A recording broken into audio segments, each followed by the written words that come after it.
This lesson is going to be on the HL version of simple harmonic motion and energy.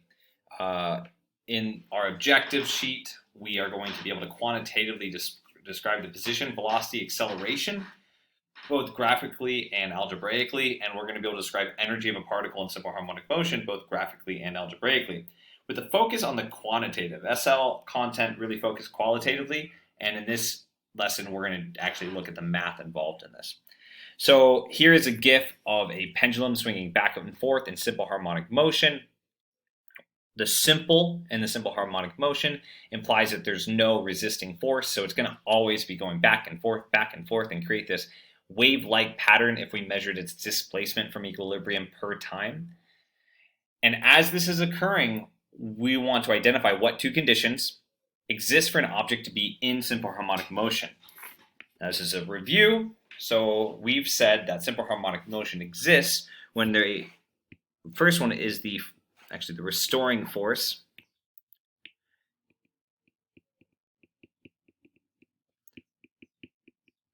Always acts towards the equilibrium position.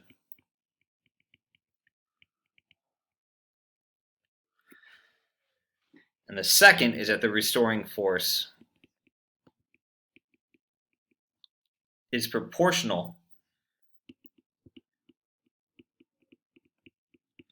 to the displacement from equilibrium. So it's always acting inward, and it's increasing as you get further away.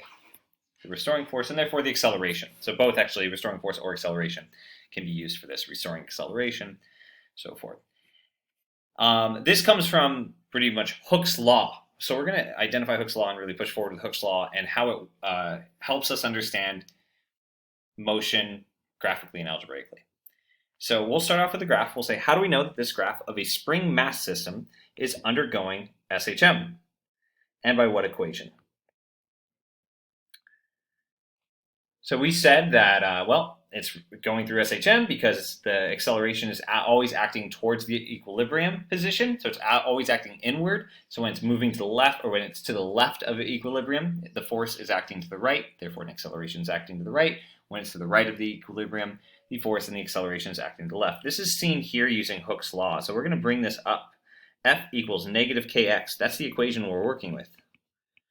Now, we said that there is no resistant force. So this is the net force, which means this must be the acceleration times the mass. This is the only force acting on it. So what does the slope represent? Well, I do know the slope is a over x. And if we go back to our Hooke's law, kx equals ma, I have an a and an x, so I can solve for that. Solve for a over x by dividing x from the left side to the right side. And when I do that, I'll get a over x is equal to, I'm going to divide mass over to the opposite side, and I get negative k over m. So this is important later. I'm going to bring this up later, so just side note. K over m or m over k is going to show up again. Number 3 says, if the above graph had a time period of 2.09 seconds, calculate the angular frequency of this motion, which we use our 2 pi over t is our angular frequency. And this is in our data booklet, and I haven't been exactly explicit about where it is, but this is in 9.1. This whole unit's on 9.1. This whole lesson's on 9.1. HL, simple harmonic motion. So my omega is equal to 2 pi divided by my time period, which I'm giving you to be 2.09. And if I solve for this, I get 3 radians per second.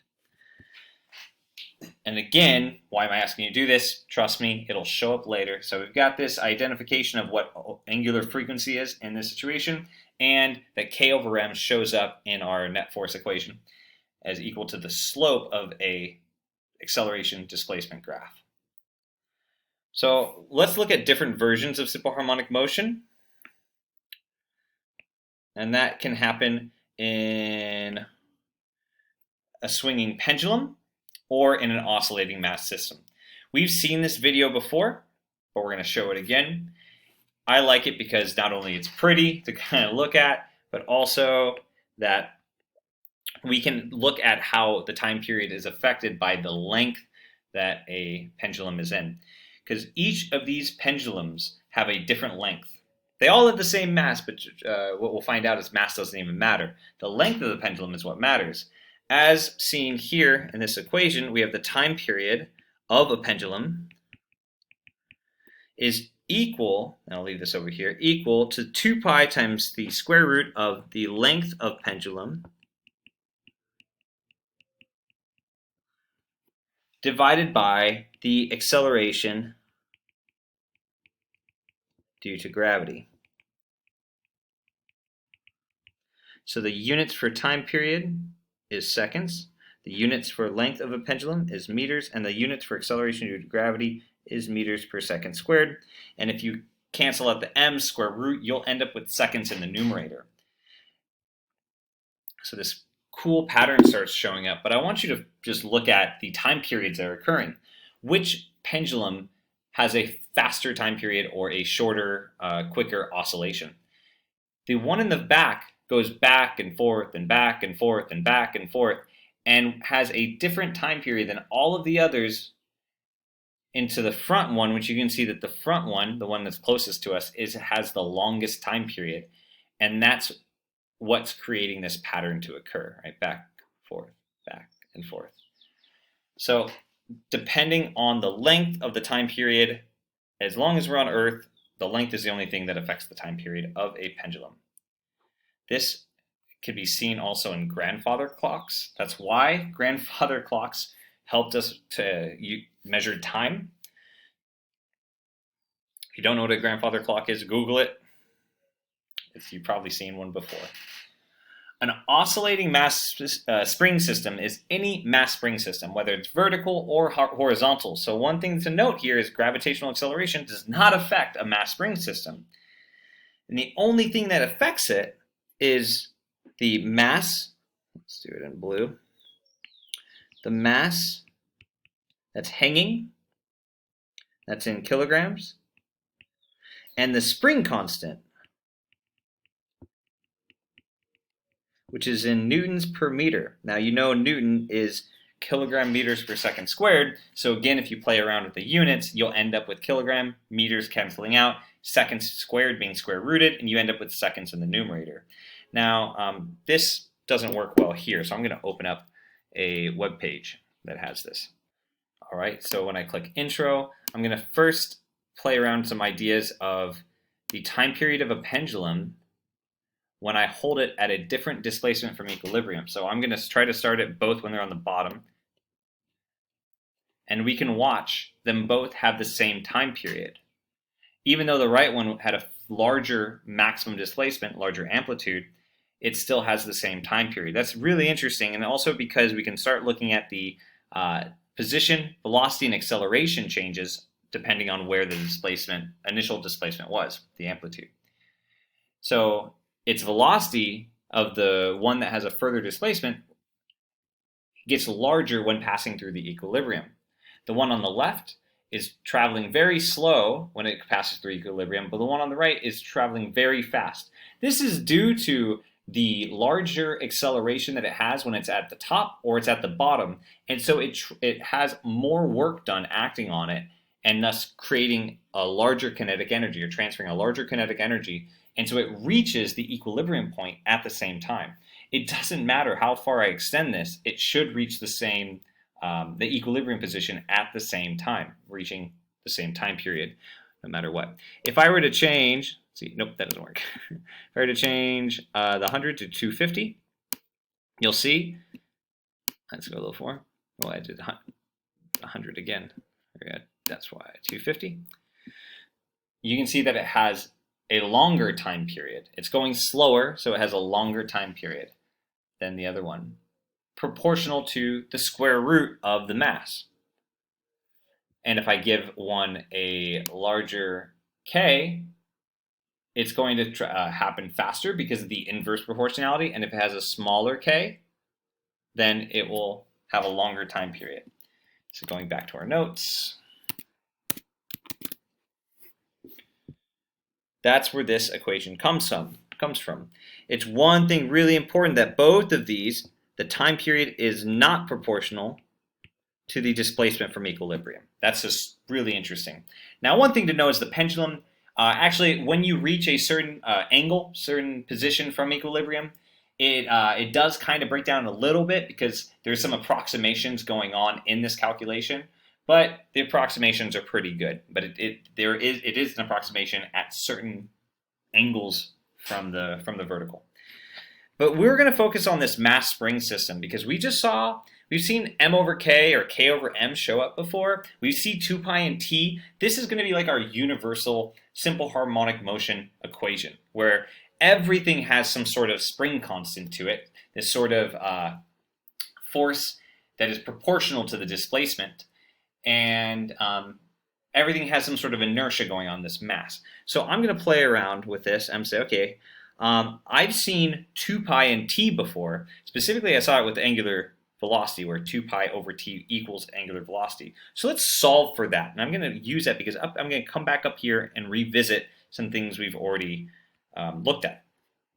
So I'm going to divide by 2 pi on both sides, and I get t over 2 pi is equal to the square root of m over k. And I'm going to inverse both sides, so I get 2 pi over t is equal to the square root of k over m. Well, 2 pi over t, that's equal to my angular velocity. So that means that there is an angular velocity for even a simple harmonic motion. It's just 2 pi over time period. We don't have to worry if it's in circular motion or not. It's still reaching a full oscillation or full cycle at some point in time. So my omega is equal to square root of k over m. So what if I square my omega? Then I'm going to get my omega is equal to the square root of k over m. So when I square it, I get k over m. And I'm saying, hey, I've seen k over m before. Here, this is where I saw it. So this tells me, like, from below, I know that omega squared is equal to k over m, which is equal to the absolute value of the slope. So let's go up. Well, my omega is 3, so I should be able to say, well, hey, my 3 squared is equal to 9, which is equal to my absolute value of my slope. Is this true? I go up 9 over 1, down 9 over 1. Yeah, my slope is -9. My slope is -9 right here. And I said my omega squared is equal to absolute value of my slope. That's going to be important to us, specifically when we look at when k over m shows up. So where does it show up? Well, it shows up in max displacement, max velocity, and max acceleration. Our max displacement we've called x naught before. And actually, I don't even need parentheses. It's just x naught. Let's do this in black. We've seen that before. It's our amplitude. Max velocity, we haven't seen this before, but it shows up as omega x naught. And we're looking at maximum, so I'm not even worrying about negatives or positives. And this is our v naught is equal to that. That's what we call maximum velocity, v naught. And my max acceleration, a naught, is equal to omega squared x naught. Where have I seen that before? A naught and x naught is equal to omega squared. Hey, didn't I see that up here? Where k over m is equal to a over x. And so if I multiply x over, I get acceleration is equal to k over m times x. So my maximum acceleration is equal to k over m times my x naught. And I've just said that my k over m is equal to omega squared. So this is omega squared x naught. Now, one thing that's technically true is there's an absolute value going on there because acceleration is always acting inward. So when we say maximum, we're kind of already implying that there's a absolute value going on. So this is good, but we don't know if this is true or not, this max velocity. We can kind of guess because it's like a pattern, but technically we don't know yet. We have seen this before when it comes to displacement versus velocity versus acceleration, and we're going to show this again, but we're going to actually identify how to solve for values in the graphs.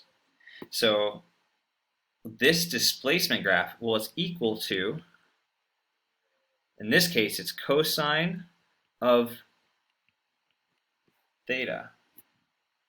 But where have we seen theta before? We saw theta when we said, oh, omega is equal to the change in theta divided by the change in time. So if we want to find out what omega is, I have to multiply it by a change in time. And the difference is, let's just assume we've started from some 0 time and 0 theta. So this is saying that omega t is equal to theta. So I can actually just go here. Let's erase theta, and I have omega t. Now I want to show you that omega t actually does give you an angle, although the angle is in radians. So I also know that omega is equal to 2 pi over capital T, the time period. And so omega t, omega little t, is equal to 2 pi divided by capital T times little t, or I like writing it as 2 pi times little t over capital T. I just moved the capital T over. And this t over capital T, I like to call that just a fraction of one cycle. So if we have traveled through, or the time has traveled one full time period, capital T, we would end up with 2 pi radians. If there's been a half a time period passed, we would end up with pi radians.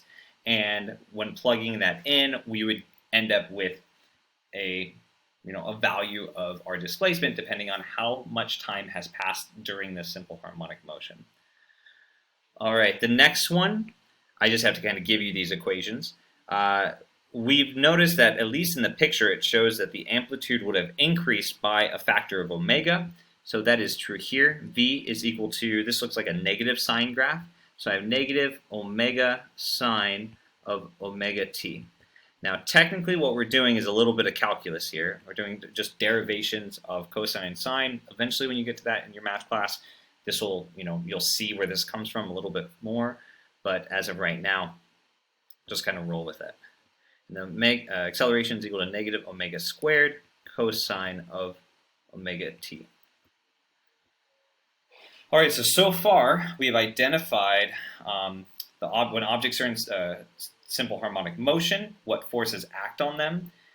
We've looked at the time period of a mass spring system and a swinging pendulum, focusing on the mass spring system and identifying that there is some relationship between spring constant and mass, and that's equal to omega squared. And when we kind of keep on pushing down this mass spring system math, we end up with an acceleration that is equal to k over m times the amplitude, or max displacement, and k over m is omega squared, so we get a proportionality that the maximum acceleration is proportional to the square of the angular frequency and maximum displacement.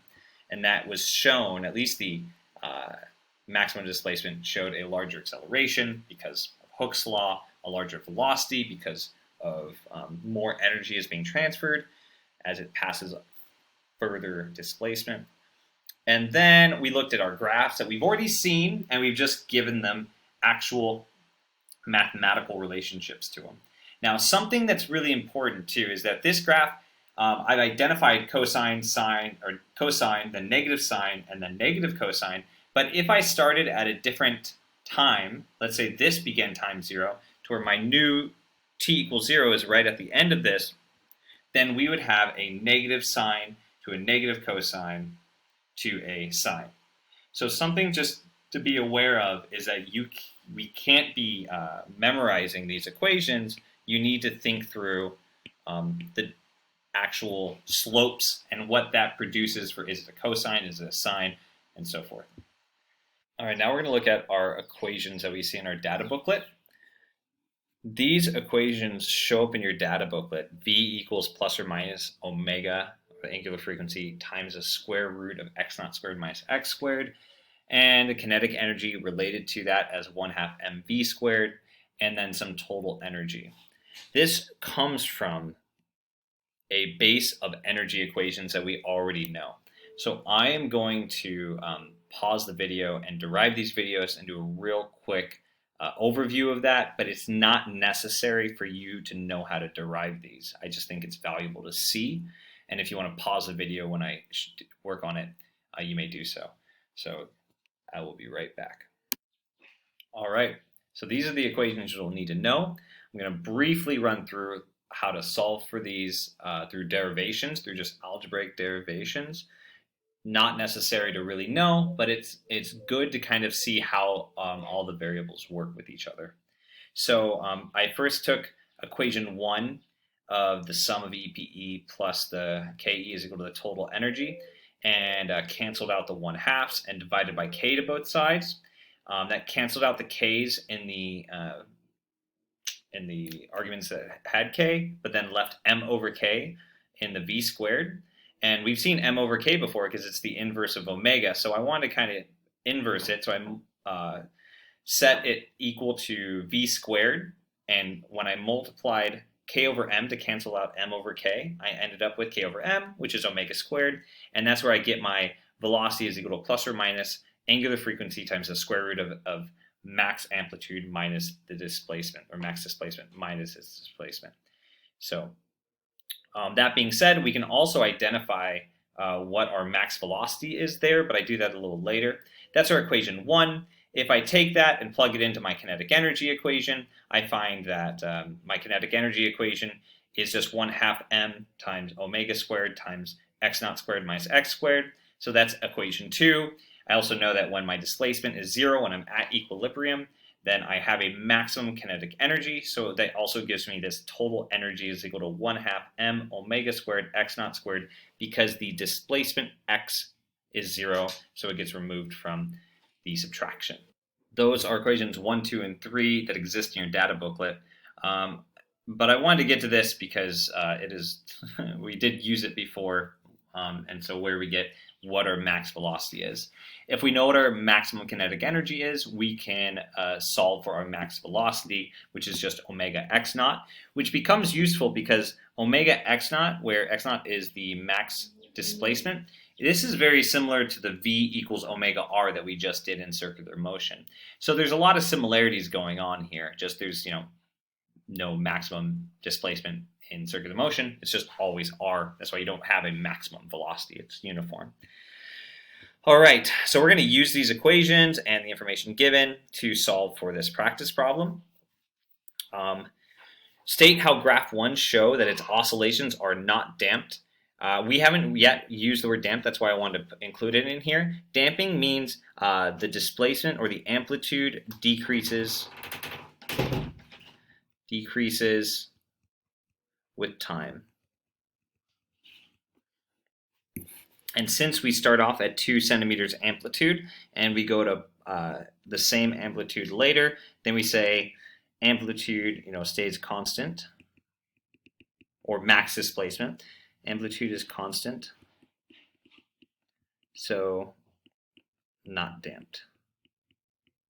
That's due to simple harmonic motion, but this word damped kind of shows up, so I wanted to include it here. Calculate the magnitude of its maximum acceleration. Well, we know our x naught is equal to 0.02 meters, as shown by our amplitude here. That's our x naught. And we need to solve for acceleration, and acceleration is equal to omega squared x naught. So, and we're looking for the magnitude, so we don't need the negative. So we just need omega. Omega is 2 pi over the time period.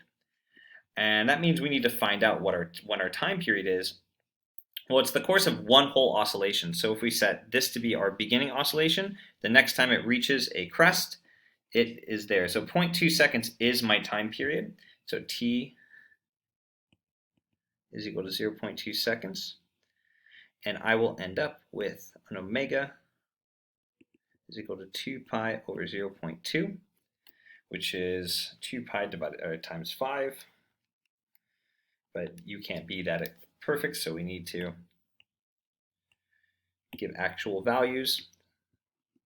I get 31.4 rads per second.